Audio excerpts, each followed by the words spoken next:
और गंधर्व के द्वारा दिए गए उस सम्मोहन के हथियार का प्रयोग किया, जिससे शत्रु की सारी सेना सम्मोहित हो गई। अज चाहते तो उन सभी को वहीं पर मार सकते थे, लेकिन वहां एक चिट्ठी लिखकर छोड़ दिया। उसमें लिखा था कि मैं तुम सभी को प्राणदान देता हूं, लेकिन इतना समझ लो कि मैं तुम्हें कभी भी समाप्त कर सकता हूं। इसलिए तुम सब अपने आप को मेरे अधीन जानो और खुशी पूर्वक अपने यहाँ राज्य किया करो, और दोबारा कभी मुझसे युद्ध करने का साहस मत करना। अज की इस जीत से इंदुमती उनके प्रति और आकर्षित हो गई। वे दोनों एक दूसरे से अगाध प्रेम करने लगे। जब राजकुमार अज अपनी पत्नी इंदुमती के साथ अयोध्या के महल में प्रवेश किया, ये देख महाराज रघु अत्यधिक प्रसन्न हुए। वहीं से उन्होंने पूरी धरती का सम्राट अज को नियुक्त कर दिया और स्वयं सन्यासी जीवन जीने लगे। कालिदास लिखते हैं कि जिस राज्य को पाने के लिए आपस में पुत्र कलह किया करते हैं, अपने पिता से ही लड़ जाते हैं, उस राज्य को अज ने सहज ही प्राप्त कर लिया। अब अज पूरे पृथ्वी के सम्राट बन चुके थे और अपनी पत्नी के लिए एक साधारण प्रेम वाले पति भी थे।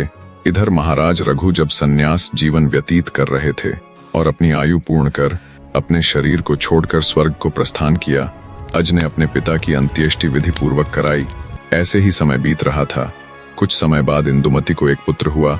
वह पुत्र अपने लक्षणों में अपने दादा रघु और अपने पिता अज से भी बड़ा हुआ था।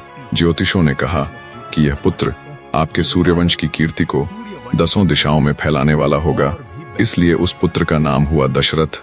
दशरथ धीरे धीरे बड़े होने लगे। इधर अज अपनी पत्नी से बहुत प्रेम किया करते थे। वह हर रोज अपनी पत्नी के साथ विहार किया करते थे। एक दिन जब वह उद्यान में विहार कर रहे थे, उस समय इंदुमती राजा अज के पैरों पर सिर रखकर सो रही थी। उसी समय आकाश मार्ग से देवर्षि नारद जी निकल रहे थे। वह गोकर्ण तीर्थ की तरफ जा रहे थे। जब वह उद्यान के कुछ ही ऊपर से निकल रहे थे, तो हवा के झोंके से नारद जी के बीणा पर लगे पुष्प से एक पुष्प निकलकर इंदुमती के ऊपर गिरा। इंदुमती ने जितने ही क्षण में उस पुष्प को देखा, उतने ही क्षण में वह पुष्प अंतर्ध्यान हो गया और उसी पल इंदुमती के प्राण निकल गए। कुछ समय तक राजा अज को अंदेशा भी नहीं हुआ कि इंदुमती चली गई है, लेकिन जब उन्होंने देखा कि इंदुमती का शरीर निश्चेष्ट है और उनके मुख पर मृत्यु की कालिमा छा गई है, वह आश्चर्य रह गए। उन्होंने बहुत प्रयास किया कि इंदुमती जगे, लेकिन अब इंदुमती इस दुनिया में नहीं रही। राजा अज विलाप करने लगे। उनका विलाप इतना करुण था कि उनकी ये दशा देख सभी सेवक सहित दासियां और प्रजा रोने लगी।